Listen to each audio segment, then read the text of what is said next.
Okay, so it's been super busy around here at Absorb, and I have not had time to keep up with YouTube content, so I thought I'd make this video and respond to your guys' YouTube comments here. Okay, so under my Red Komodo XZ video, which I actually am shooting with today, today isn't a simple shoot, it's just a B-roll day, so here's my B-roll rig with the Red Komodo here. Yeah, I'm gonna do an updated video on this. I've been playing with a lot of camera rigs and cages with the Komodo, and the Tilta cage seems to be a little much for me, and I've actually found this one by Wooden Camera I actually really like. I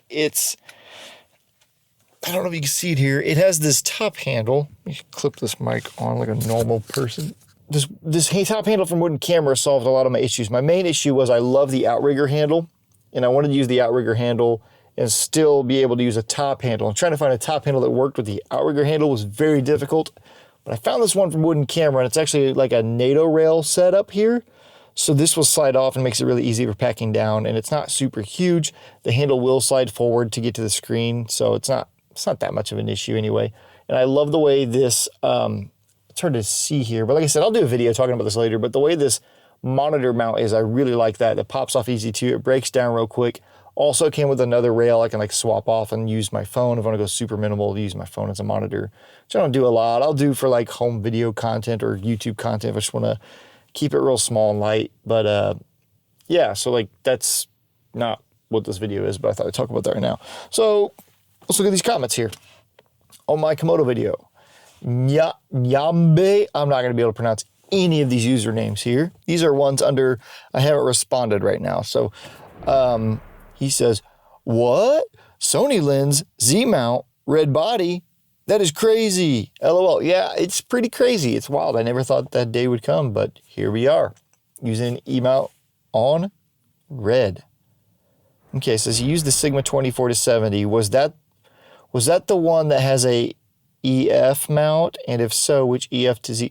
No, I used the E mount. It was the E mount 24-70. And I used the Megadapt adapter in that video on the Komodo. So I don't have any EF 24-70. I think only EF 1835. Okay, so actually I did just get the Megadapt makes an EF to Z mount adapter I was using with the 18-35 I'm currently testing out, and it seems okay so far right now. It doesn't seem as snappy, but I think that's because EF is probably, those are older lenses. They're not as newer as the mirrorless, since the mirrorless generation. So the 24-70 I think is outperforming the 18-35. It doesn't surprise me. But that lens, that 18-35 is loud, by the way. You can hear that thing pulling focus from a mile away. So yeah, I would recommend the Megadapt one so far. That's what it seems like everybody's using online. I really want to try the Viltrox one, which the autofocus on the Megadapt so far on the 18-35, because that's the only EF autofocus I've really tested. No, I take that back. I used a 100mm prime L series, and it actually worked way better. I remember noticing, I only filmed the dog in the backyard, so I didn't do any like proper tests with it, but I did notice it seemed to work better on that. So it could be just the 18-35 just isn't great at autofocus, but yeah. So that's the one I'd recommend. The Viltrox one, I don't know if it will work or not. I don't know how well the Viltrox one works. I've heard good things about some of the Viltrox adapters before. I don't think I've ever used any of their electronic adapters. So, and then, oh, that is from Reperio of the Breach. Next one is D-Konaguri 1999. Somehow, Sony teleconverter work with more lens than Sony mount. Yep. Okay, so I actually got to get back into this building here and finish this shoot. And then I'll come back out here and answer some more questions. So I'll be back. Hopefully I still am awake. I'm still drinking my coffee. I'm real tired today. Yeah, I'll be back in just a minute. Okay, I'm back to continue reading your guys' comments. But here's the thing is, I'm on the Osmo Pocket 3. I've been sitting here for 5 minutes going over comments, and the Osmo Pocket just shut off on me because I never hit record, so it auto-powered down. So it's kind of frustrating. So I'm going to go back and try to repeat what I just said to a few of my comments here. So where was I picking up at? Yeah, I replied to my, on my DJI's LiDAR Focus Pro on full frame anamorphic on the FX6 video, where At Dan the Man 69. Dan asks, assuming your name's Dan, if your username is Dan the Man 69, do you need the RS3 Pro or the RS4 Pro for the setup? Or is it a standalone? I added some grammar in there, I guess. I either corrected it or incorrected it. No, it is a standalone. You don't need the RS3 Pro or the RS4 Pro, even though there are features that are integrated into them that you can use some features with the gimbal and the LiDAR system. But no, you don't need it. You can buy the LiDAR. It comes with the handle and all, and it is a standalone product. So moving on to my Sennheiser MKH416 versus the MKE600 video. That video has been doing well on the channel. It's actually one of my most viewed videos, and it's always getting views. This comment from 8 days ago from Kaylee the Celt. To me, the 416 with a blimp on sounds very similar to the 600 without. The 600 seems more versatile for the hobbyist. However, if I had the money for the 416, I'd actually spring the extra couple hundred and buy the 50 because it has a slightly fuller sound and better room rejection than the 416. So yeah, I think if you can, the blimp is awesome. I always go with the blimp if I can. If there's any hint of wind, and I know I'm going to have to deal with wind and I'm dealing with audio, I go blimp all the time, even if it's overkill. I'd pick that over any kind of dead cat. Yeah, it's a little bit bigger and bulkier to use and set up, but it's pretty much a guarantee you're going to get good audio without good audio, depending if you're following some general practices, but without wind noise. The wind noise is not going to be a problem with those blimps. So yeah, I highly recommend a blimp. If you can swing it, having a blimp in your arsenal is great. Now, is the MKE 600 for the hobbyist? I think it could be for paid people doing paid work too. I don't think it's just the hobbyist. You get a pro sound out of it, and in that video, I prove that it does sound good. And honestly, nowadays, even professionals are making content that's going to be listened to on a phone. Most microphones are going to sound very similar. Nobody's going to know the difference between that. Now, the MKE 600 is more versatile in the sense that it has a low cut filter built in on the mic. I usually don't use that stuff. I like to do all that in post. But if you're doing some kind of live streaming or you like to run it raw, I think you should at least EQ. I think everyone should EQ their audio no matter what the mic. But anyways, yeah, it has that feature, and you also can go XLR to 3.5 into your phone or into your camera. It could be on a good onboard microphone. It's a big shotgun mic, but you can run it on your camera at the 3.5. Also, you can run it into something like these right here, this DJI Lav mic. And if you see my last video, I was able to run it into this and put on a small little handle boom, and you can strap this to a boom pole and actually use like a wireless boom setup and run this into the transmitter from the DJI. But yeah, in that case, it is a little more versatile. But the 416 is more professional in the sense that it is a little more weather resistant. Humidity can affect the performance of your microphones, and the 416 is a little more resistant to that than the MKE 600. And the 416, you'd mentioned, where 416, you spring the extra couple hundred for the MKH50. The MKH50 and the 416 are two different tools. It's not that one is necessarily better than the other. The 50 is more of the pickup pattern's a little different, where it's a little more forgiving on the off axis a little bit.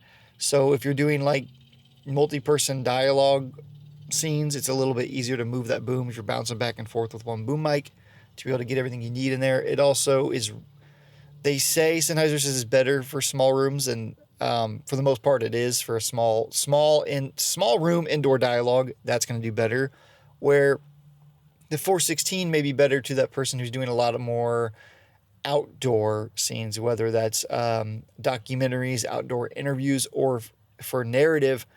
It's probably best to have the MKH50 for the indoor scenes, and then the MKH 416 for any outdoor dialogue scenes you may do there. But I mean, both are going to do the job. Both are great microphones, and I don't think anybody would be upset with either. But they are two different types of microphones, I think, for two different things, and you wouldn't necessarily have to pick one over the other just based on sound quality.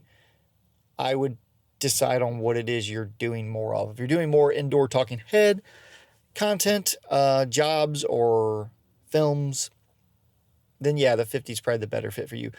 If not, the 416 is a great microphone, and you can get that also on sale. B&H has sales on those all the time. You can find them used on the marketplace too, but there is a lot of fake ones going around I learned about, so keep an eye out for that. Do your own research. But yeah, both are good microphones, just different tools. Now I can scroll through this video for a while and talk about it. Maybe I'll do a separate video. If you guys like this kind of content here, I'll do more of this. I like this. This is fun. What are some more comments here I have? So let's go over to my last video that I did with Josh Bennett, where we talked about our red Komodos we just bought. Oh, he didn't just, but he's had his a little longer. So let's go into here. So the first comment I have here is from at Tidion 4704. He asks, what mics are they? They sound really good. And I already replied to this just now, actually, before I jumped on this video. Those microphones we used are the Lewitt 440 Pures, and they're actually the Save the Rainforest limited edition green, because I like that that olive green is more on brand with Absorb Productions. So I was a huge fan of that when those came out.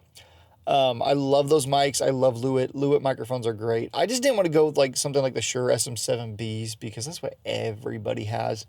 And I just got annoyed of seeing it and hearing it. I'm not a huge fan of that boomy radio voice. I don't have a boomy radio voice anyway. I think if maybe I did, I would care a little more, or I don't know. Anyways, they're condenser microphones too. They're not dynamic microphones, so you get a little more natural sound. High-end studios will usually use condenser microphones because condenser microphones will capture a more natural sound than a dynamic microphone. Like I said, dynamic microphones usually force the proximity effect, and you get that really boomy sound in those, and those microphones usually are good.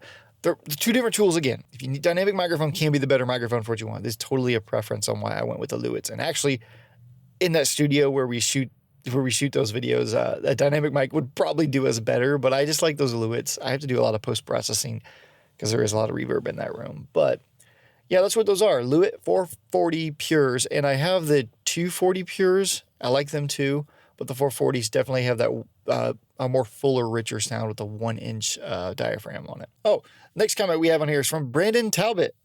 What's up, Brandon? Brandon has a YouTube channel over at Caffeinated Cameras. He's actually the one that I don't want to say convinced.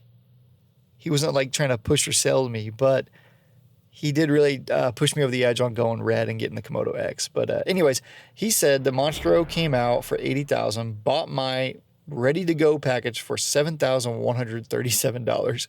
So I wouldn't say it escaped. Am I stoked? Yes. Are people who bought it before the Raptor came out? No. They're pretty peed, and I get it. So yeah, in this video, me and Josh talk about Red.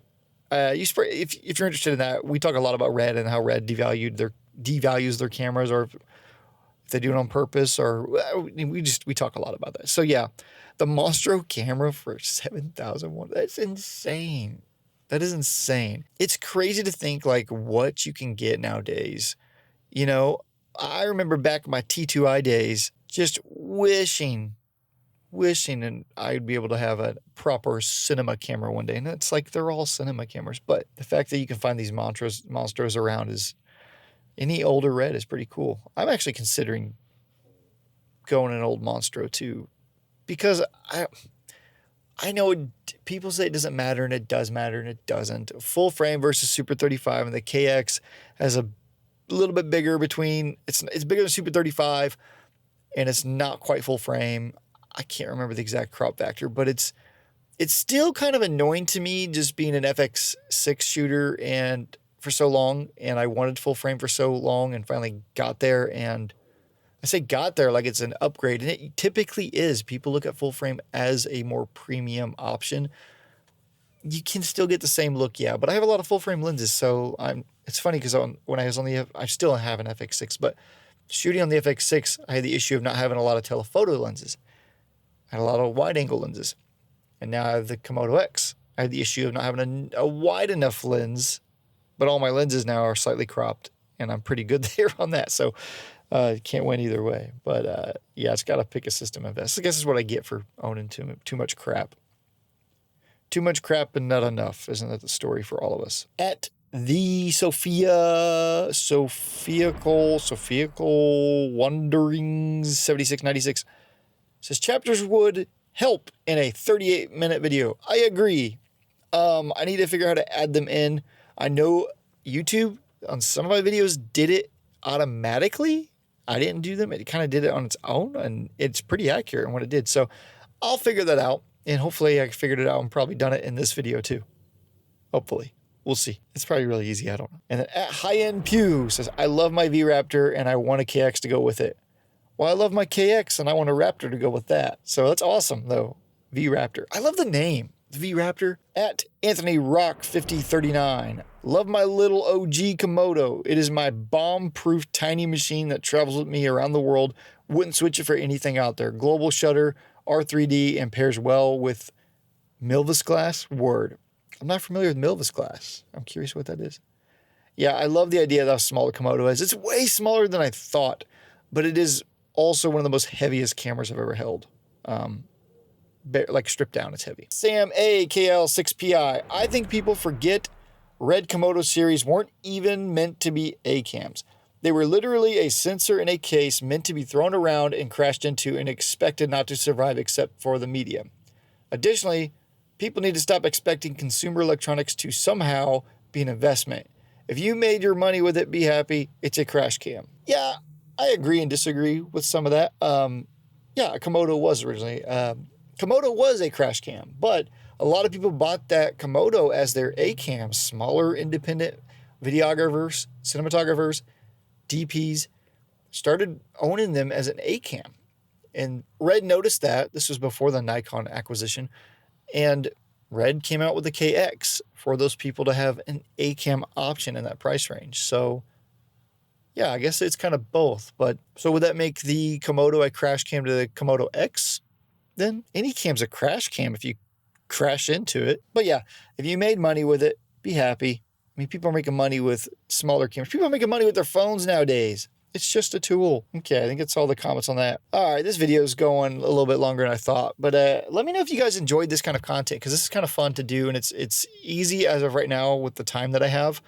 I want to do more longer form stuff like this because it's a lot easier for me to actually get in to do gear reviews. I love doing them. I have a lot of stuff I need to talk about on the channel. I'm halfway through a lot of videos. There will be more coming, but yeah, I wanted to fill the gap here with something. So. And I've been wanting to get around to responding to some of those comments, and I like doing it in a video format. I can sit here and type all day, but this is actually faster for me. So what else was there? I feel like there's another note I wanted to ask about.